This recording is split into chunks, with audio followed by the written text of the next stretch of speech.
നമസ്കാരം. ശബരിമലയിൽ ദ്വാരപാലക ശില്പങ്ങളായിരുന്നു അതിൽ പൂശിയിരുന്ന സ്വർണമായിരുന്നു അടിച്ചുകൊണ്ട് പോയത് എന്നായിരുന്നു ആദ്യം വന്ന വാർത്ത. അതിനുശേഷമാണ് ഞെട്ടിക്കുന്ന വാർത്തകൾ പുറത്തു വന്നത്. അവിടുത്തെ 4 പഞ്ചലോക വിഗ്രഹങ്ങൾ അടിച്ചുമാറ്റി.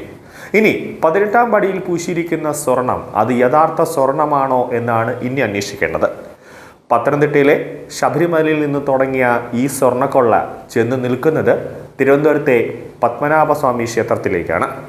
അതായത് ശബരിമല സ്വർണ്ണക്കൊള്ളയിലെ അന്വേഷണം ഒടുവിലെത്തുന്നത് ശ്രീ പത്മനാഭസ്വാമി ക്ഷേത്രത്തിലേക്കാണ്. പ്രവാസി വ്യവസായി നൽകിയ മൊഴിയുടെ പുതിയ വിശദാംശങ്ങൾ ഭക്തരെയും അതോടൊപ്പം തന്നെ പോലീസിനെയും ഞെട്ടിക്കുന്ന ഒന്നാണ്.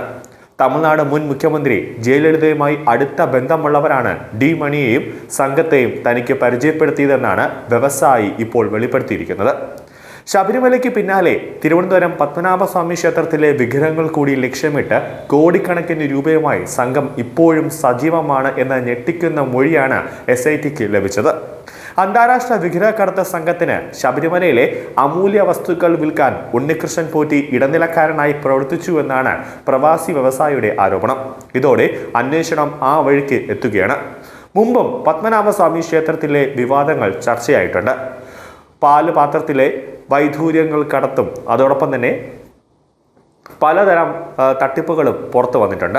ക്ഷേത്രത്തിലെ രാജാ രവിവർമ്മ പെയിന്റിംഗ് കടത്തുന്നതും വലിയൊരു വിവാദമായി മാറി. ഇതിങ്ങനെയാണ് ശ്രീ പത്മനാഭസ്വാമി ക്ഷേത്രത്തിലെ സുപ്രീം കോടതി ഇടപെടൽ ഉണ്ടാകുന്നത്. ഇപ്പോഴിതാ വീണ്ടും വിഗ്രഹക്കടത്ത് മാഫിയ പത്മനാഭസ്വാമി ക്ഷേത്രത്തിൽ ഉണ്ട് എന്ന് തെളിയിക്കുന്ന ഒരു ഞെട്ടിക്കുന്ന സംഭവങ്ങളാണ് പുറത്തു വന്നത്. മുമ്പും പത്മനാഭസ്വാമി ക്ഷേത്ര കൊള്ളയ്ക്കുള്ള ശ്രമം സംശയത്തിൽ എത്തിയിരുന്നു. അതിന് പ്രധാനമാണ് ഹരിഹരവർമ്മ കൊലപാതകം.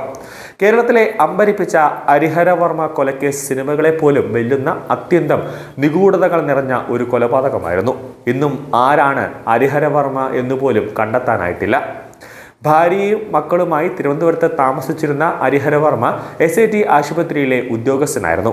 തിരുവിതാംകൂർ രാജകുടുംബവുമായി അടുത്ത ബന്ധമുള്ള ഈ ആശുപത്രി പിന്നീട് മറ്റൊരു മാനേജ്മെന്റിന്റെ കീഴിലായിരുന്നു. അതായത് ഈ SIT ഹോസ്പിറ്റൽ പണ്ട് തിരുവിതാംകൂർ രാജകുടുംബത്തിന്റെ കയ്യിലായിരുന്നു. അതിനുശേഷമാണ് ഇവർ പുറത്തുള്ള ഒരു മാനേജ്മെന്റിന് ഈ ആശുപത്രി കൈമാറിയത്.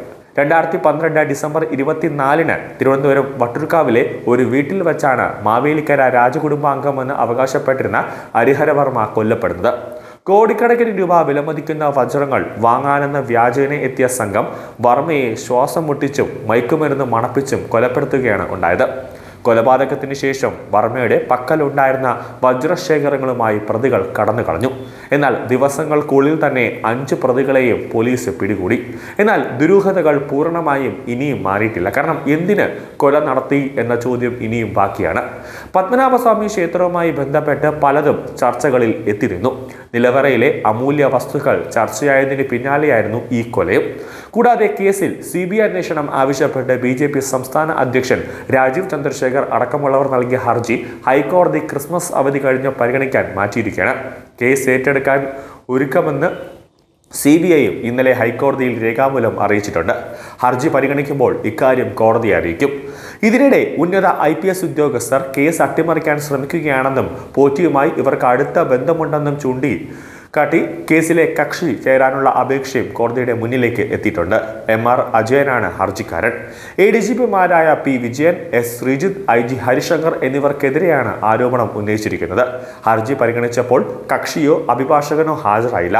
മാത്രമല്ല അവധിക്കാല ബെഞ്ച് പരിഗണിച്ച മറ്റ് 2 കേസുകളിലും ഇതേ ഹർജിക്കാരൻ സമാനമായി തന്നെ കക്ഷി ചേരാനും അപേക്ഷ നൽകിയിരുന്നു. അഭിഭാഷകൻ ഹാജരാകാതെ കോടതിയുടെ സമയം നഷ്ടപ്പെടുത്തിയതിന് ഹർജിക്കാരനായ MR അജയന് കോടതി 10,000 രൂപ പിഴയും ചുമത്തിയിരുന്നു. Justice Muhammad Mushtaq, justice PM Manoj എന്നിവരുടെ ഡിവിഷൻ ബെഞ്ചാണ് ഹർജി പരിഗണിച്ചത്. എന്തായാലും ശബരിമലയിൽ തുടങ്ങിയ വലിയ കൊള്ള പത്മനാഭസ്വാമി ക്ഷേത്രത്തിലേക്ക് എത്തിയിട്ടുണ്ട്.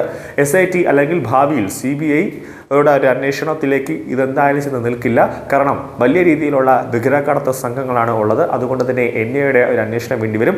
ഈ വിഗ്രഹക്കടത്തിൻ്റെ പണങ്ങളും സോഴ്സുകളും രാജ്യവിരുദ്ധമായ പ്രവർത്തനത്തിലേക്ക് പോകുന്നുണ്ടോ എന്നൊരു സംശയമുണ്ട്. അപ്പോൾ സ്വാഭാവികമായും CBIയുടെ അന്വേഷണത്തിൽ ഒരു NIAയുടെ അന്വേഷണം വേണ്ടിവരും. അങ്ങനെ വന്നു കഴിഞ്ഞാൽ പത്മനാഭസ്വാമി ക്ഷേത്രത്തിൽ കേന്ദ്ര ഏജൻസികളുടെ ഒരു വിപുലമായ ഒരു അന്വേഷണം ഉണ്ടാകുമ്പോൾ അവിടെ ഇപ്പോൾ നമുക്കറിയാം പത്മനാഭന് രാവിലെ ഈ കണ്ണിമാങ്ങയൊക്കെ പൂജിക്കാനായിട്ട് കൊണ്ടുപോകുന്ന ആ പാത്രം, സ്വർണ്ണപാത്രം അടക്കം അവിടുത്തെ ജീവനക്കാരനെടുത്ത് ഒരു വിദേശിക്ക് നൽകിയതടക്കം വലിയൊരു വാർത്ത ഉണ്ടായിരുന്നു. അങ്ങനെ പലതരത്തിലുള്ള മോഷണങ്ങളടക്കം ഇനി പുറത്തേക്ക് വരുമെന്ന കാര്യത്തിൽ യാതൊരു സംശയവുമില്ല.